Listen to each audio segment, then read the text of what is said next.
Have you ever wondered why the man who seems so strong, so confident, so untouchable, suddenly loses his footing when faced with a woman who does not need him? He has conquered business, carved his path through ambition, and commanded the loyalty of those who admired his dominance. Yet when she enters the room, unhurried, unbothered, unchained by the need for his validation, something ancient stirs in him. It is not weakness that overtakes him. It is awe. It is recognition. It is the startling awareness that her independence reflects a part of himself he has long denied.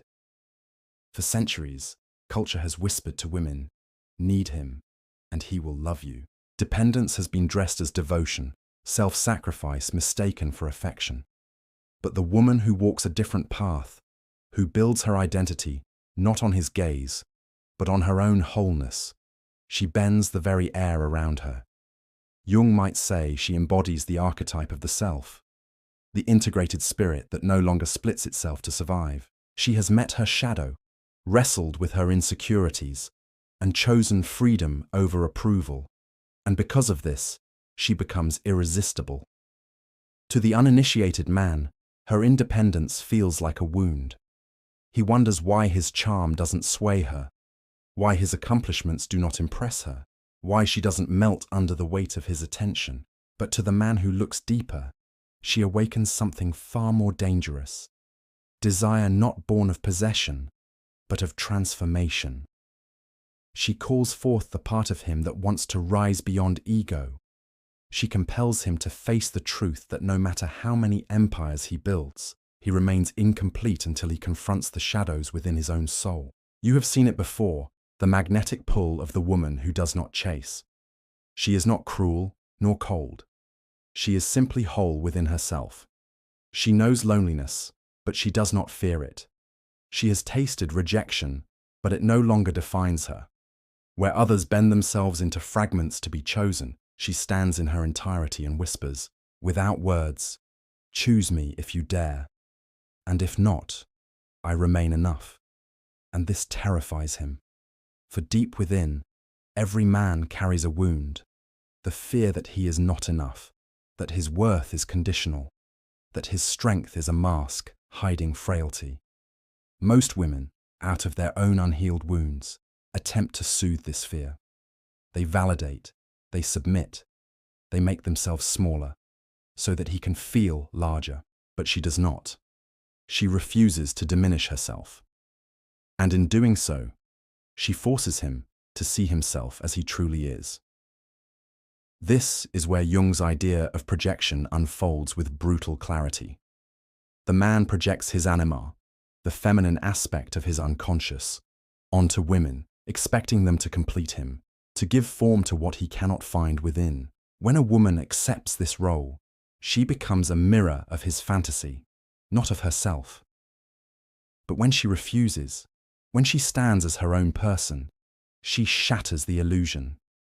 She forces him to see that what he seeks is not in her, it is inside him. And yet, precisely because she does not need him to be whole, he longs for her with a hunger that feels inexhaustible. Her freedom is not rebellion for its own sake. It is sacred discipline. Like the Stoics, she has learned to master her desires, to separate what lies within her control from what does not. She does not chase affection, for she knows it cannot be forced. She does not cling to presence, for she knows absence cannot erase her worth. Seneca wrote that a wise soul is never captive to fortune. She lives this truth. She can love, but she does not collapse in love. She can give, but she does not lose herself in giving. And this balance, this restraint, is magnetic. You too may feel the resonance of her presence. Because when you encounter a woman like this, you are not only looking at her, you are looking at the possibility of yourself. She becomes a mirror to your strength, your fear. He cannot escape her presence, even when she is silent.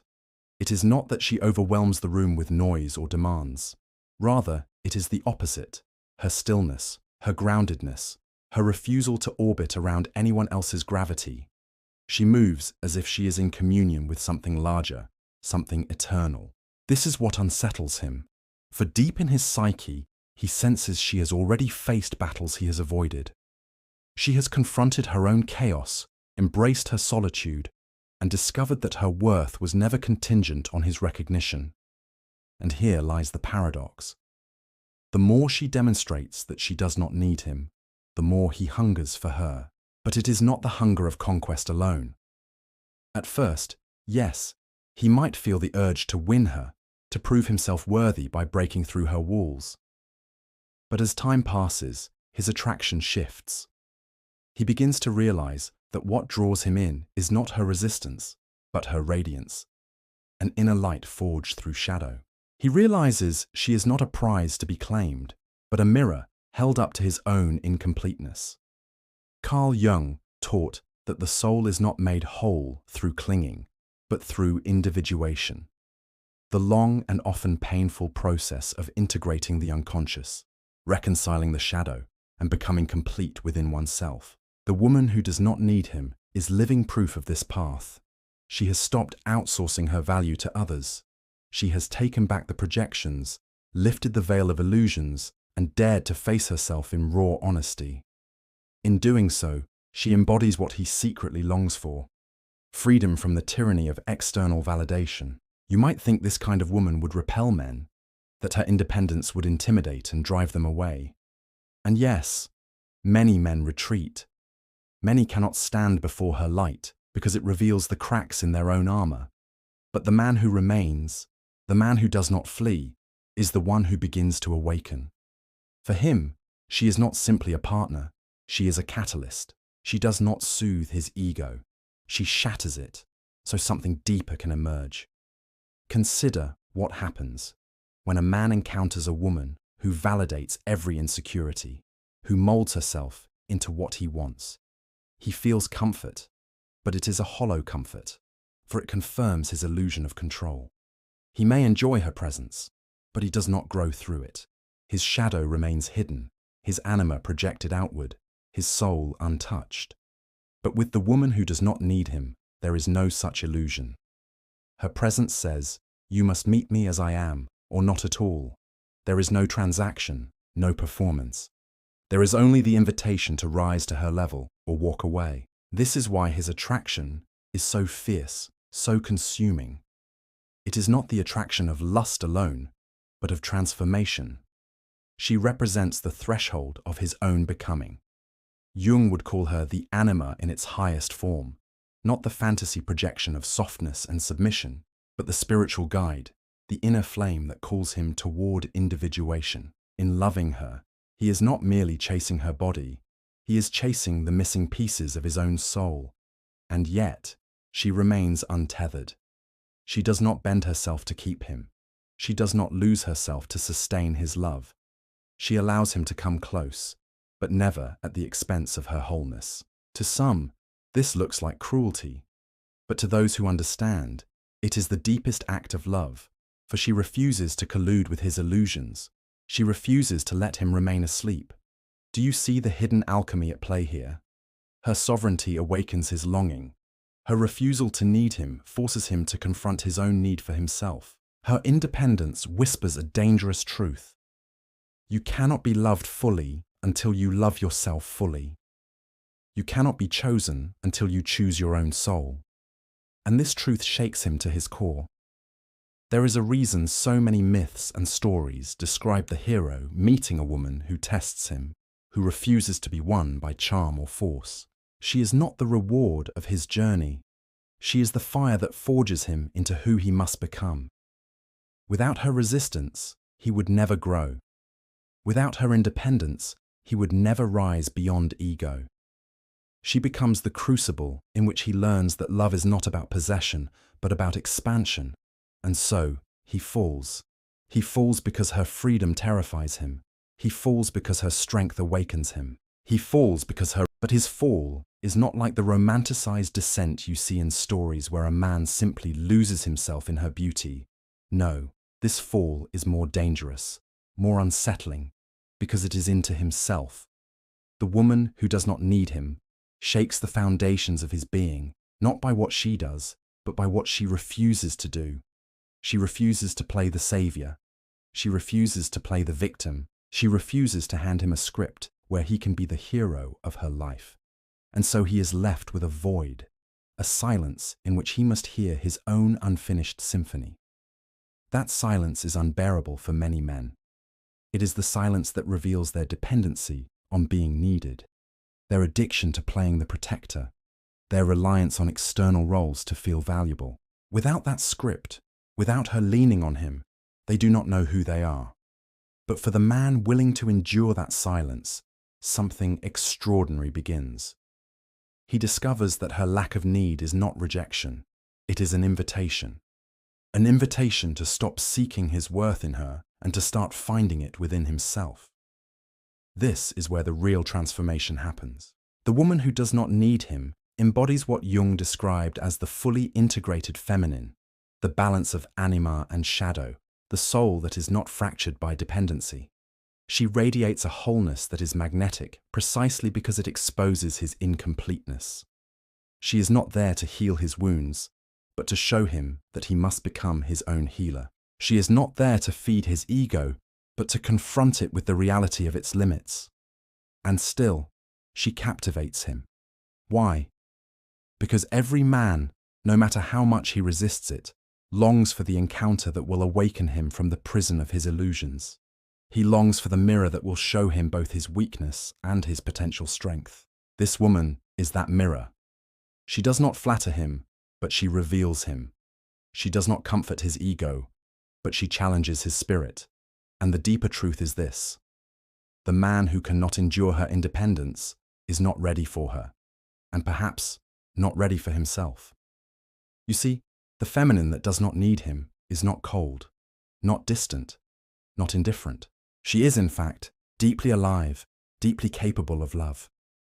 But it is a love that is not transactional. She does not love because she must. She does not give herself because she fears being alone. She chooses, consciously, deliberately, without desperation. And that choice is terrifying because it means she cannot be manipulated or controlled. Her love is a gift, not a bargain, and gifts cannot be earned by performance. They can only be received by authenticity. This is why he cannot stop thinking about her. It is not her beauty, though she may have it. It is not her charm, though she may carry it. It is her energy, the sense that she belongs to herself first. He feels it in the way she does not rush to fill silence with approval. He senses it in the way she walks away without bitterness if her boundaries are crossed. He notices it in the calm she radiates when others would cling, demand, or collapse. She does not weaponize love, nor does she dilute it. She simply holds it, and in doing so, she reveals its true power. For a man conditioned to believe his worth lies in being indispensable, this revelation is destabilizing. But in that destabilization lies freedom. Because when he learns to love a woman who does not need him, he begins to understand that real love is not about filling a void. It is about two sovereign souls choosing to meet in the fullness of who they are. And perhaps this is why so many men remember her long after she has gone. She lingers not because she gave them everything, but because she withheld what was never hers to give. The illusion that she could complete them. She left them instead with something far more haunting. The truth that they must complete themselves. You may not realize it yet, but this is the secret behind her magnetism. She is not simply rejecting dependency. She is embodying individuation. She is not merely refusing to need him. She is calling him to stop running from himself. And whether he rises to that call or not, he will never forget the woman who stood before him as a sovereign being, whole in her essence, radiant in her freedom. And so the man stands before her, torn between two impulses, to cling and to rise. One is the impulse of his unhealed boyhood, the part of him that longs for a mother, a rescuer, a caretaker who will cradle his fragility and excuse his stagnation. The other is the impulse of his dormant manhood, the call to stand upright, to build himself into someone who does not require rescuing. The woman who does not need him does not coddle the first, she ignites the second. Her power lies in what she withholds. She withholds the easy reassurance that she cannot honestly give. She withholds the temptation to soothe his ego in order to gain his affection. She withholds the false promise that she will make him whole. And in that restraint, she awakens him to a harder, truer path. It is a paradox men often cannot articulate but feel in their bones. The less she needs him, the more he feels drawn to prove himself. Not because she demands it, but because her independence exposes the gap between who he is and who he could become. He begins to see that what he admires in her, the strength, the sovereignty, the radiance of self-possession, are qualities that demand their mirror in him. Without that reflection, he will never be able to stand beside her, only beneath her shadow. Carl Jung wrote of the anima as the inner feminine within a man's psyche. When undeveloped, the anima keeps him trapped in fantasies of rescue or submission, forever longing for an external figure to compensate for his emptiness. But when confronted by a woman who does not need him, he encounters the living symbol of that anima in her fully realized form. She is not there to save him, but to remind him that the feminine within himself must be integrated, respected, and made conscious. Her presence compels him to mature beyond projection into reality. This is why her detachment feels so potent. It is not cruelty, it is clarity. She does not orbit his validation, and so he must confront his own. She does not collapse into need, and so he must learn to stand alone. She does not wrap herself around his wounds to make him forget them. She holds up a mirror and forces him to see.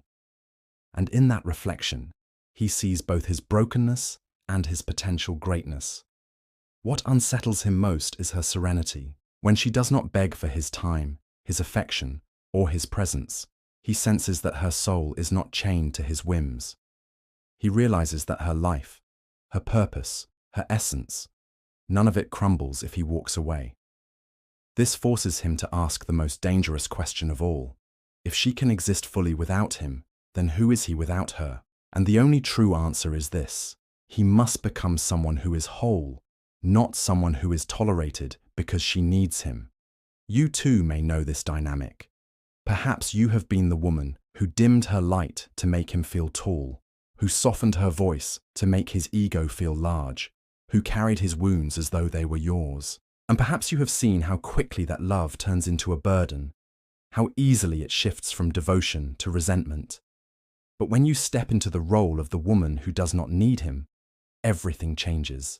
You no longer barter your worth for affection. You no longer disguise dependency as devotion. You embody a truth that cannot be negotiated. You belong to yourself first. This is why men fall and why they remember. Not because you clung, not because you begged, not because you made them feel powerful, but because you revealed power in its purest form, self-possession. And the memory of such a woman cannot be erased, because she does not represent a fleeting romance. She represents an archetype, an initiation, a challenge that echoes in the depths of the male psyche. For the man willing to meet her in that space, the fall becomes a rise. He begins to detach from illusions, to peel away the layers of ego, to confront the boy within who still craves to be needed. He begins to stand taller, not because she props him up, but because he finally realizes he must carry his own weight. And in that process, he discovers the paradox of love at its highest form. The less it is needed, the more powerful it becomes. Love, in its truest essence, cannot be born out of desperation. Desperation clings, it smothers, it demands constant proof. It is the love of scarcity, the love of survival, the love that whispers, "Don't leave me, for I am nothing without you." But the woman who does not need him teaches a different truth. Love as abundance, love as overflow, love as a choice made in freedom rather than in fear. Her presence is a reminder that true connection is strongest when it is not compulsory. She loves, if she chooses to, not because her existence depends upon it, but because her soul desires to share its fullness. This terrifies the man who is accustomed to being needed. For in that moment, he realizes that love can no longer be earned by control, pity, or dependence. It can only be sustained by the depth of who he becomes. In Stoic philosophy, Seneca wrote that no man is free who is enslaved by his passions. And here lies the essence of her allure. She is not enslaved. She may feel desire, longing, even heartbreak, but she remains sovereign over her emotions. She does not collapse when denied. She does not beg when rejected. She does not fragment when left alone. In this steadiness, she embodies the Stoic ideal, the kind of emotional discipline that is magnetic precisely because it is so rare. The man, in turn, feels both threatened and inspired. On one hand, her independence confronts his fear of irrelevance. On the other, it ignites his hunger to rise into the kind of man who could walk beside such a woman without diminishing her. He begins to see that her self-possession is not a wall against love, but a gateway to a higher form of it, one in which two souls meet, not as captor and captive, not as savior and dependent, but as equals who choose each other daily without chains. This is why she becomes unforgettable, not because she played the role of the martyr, nor because she bent herself into shapes to please him, but because she became a mirror to his deepest potential. Every man remembers the woman who did not need him because she forces him to remember himself. Even long after she is gone, her shadow remains, an imprint that whispers, "You could have been more." And yet, for the woman, this detachment is not a strategy. It is not a game of withholding to increase desire, nor a manipulative tactic to test his devotion. It is simply the byproduct of inner work, the fruits of having faced her own shadows and reclaimed her worth from the ruins of dependency. She has walked through her own fires, the heartbreaks that once defined her, the betrayals that once shattered her, the loneliness that once threatened to consume her. She has stitched herself back together, not with the thread of someone else's validation, but with the fabric of her own resilience. Jung spoke of individuation as the process of becoming whole, integrating both the shadow and the light, the masculine and the feminine within. The woman who does not need him has tasted this wholeness. She may still wrestle with doubt and longing, but her center is no longer for sale. Her energy is not scattered in pursuit of being chosen. It is grounded in the knowledge that she has already chosen herself. And it is precisely this that draws him in, because men, consciously or unconsciously, are searching for women who embody what they cannot yet embody within themselves. You see, when you no longer need him, something extraordinary happens.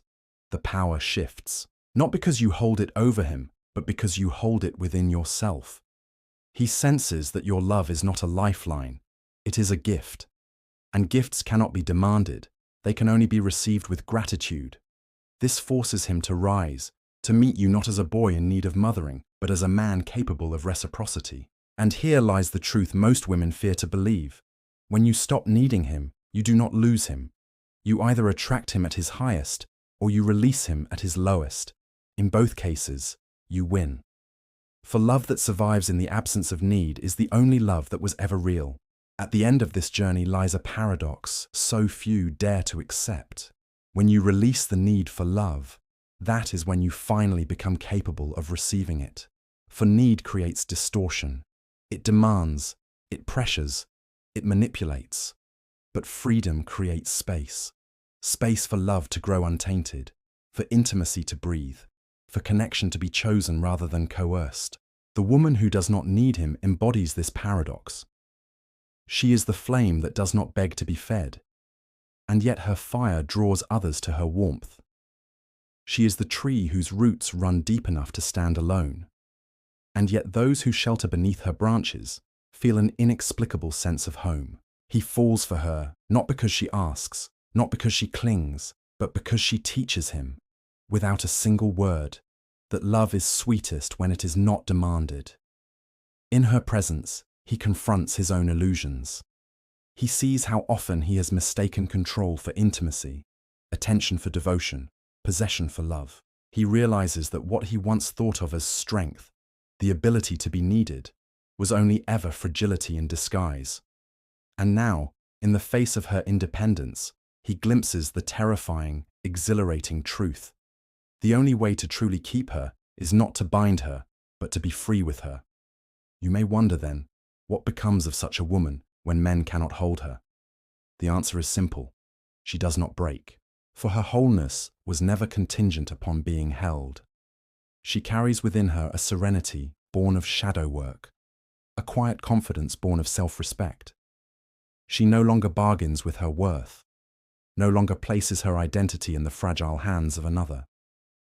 She has become the embodiment of Jung's individuation, a woman who walks through life not as half of a soul seeking completion, but as a whole being capable of sharing her fullness. And this is why she is unforgettable. Even if he leaves, even if time carries him away, her essence lingers in the recesses of his psyche. She is the standard he measures against, the memory that whispers of what it means to encounter true sovereignty. Many men will try to replace her, but they cannot, for what they seek is not her body, nor her beauty, but the unshakable spirit she carried. This truth is not just about romance, it is about existence. For every woman who learns to walk without need becomes untouchable by manipulation, immune to desperation, and liberated from the endless cycle of chasing worth outside herself. She does not diminish her femininity, she amplifies it. She does not reject love, she refines it. She becomes the living paradox, soft yet unyielding, tender yet unbreakable, available yet untethered. And in this paradox lies her power.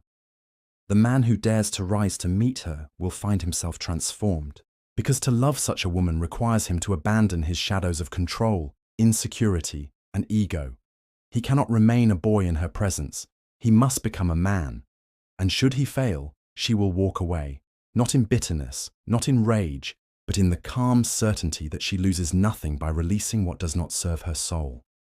This is why she does not chase. This is why she does not cling. She knows the ultimate truth that both Jung and the Stoics taught in their own ways. Freedom is the highest form of love, and self-possession is the highest form of power. So remember this: the woman who does not need him does not reject love. She simply refuses to trade her crown for it.